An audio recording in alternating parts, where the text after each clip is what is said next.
जय सद्गुरू. आता आपण ऐकणार आहोत श्री मनाचे श्लोक 12 ते 17. मना मानसी दुःख आणू नको रे, मना सर्वता शोक चिंता नको रे.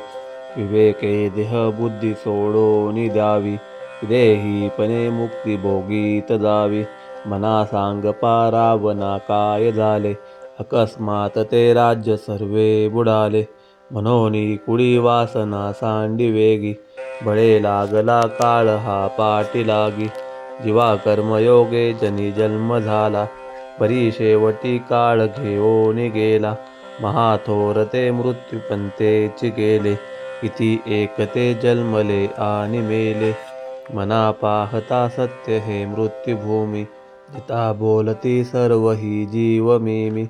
चिरंजीव हे सर्व ही मानिताती, अकस्मात सांडून या सर्व जाती. मरे एक त्याचा दुजा शोक वाहे, अकस्मात तोही पुढे जात आहे. पुरे ना जनी लोभरे क्षोभ त्याते, मनोनी जनी मागुता जन्म घेते. मनी मानव व्यर्थ चिंता वाहाते, अकस्मात होणार होऊन जाते. घडे भोगणे सर्व ही कर्मयोगे, मती मंद ते खेद मानी विभोगे. जय जय रघुवीर समर्थ. तर आपण ऐकले आहे श्री मनाचे श्लोक 12 ते 17. प्युअर व्हॉइस रेकॉर्डला सबस्क्राईब करायला विसरू नका. जय सद्गुरू.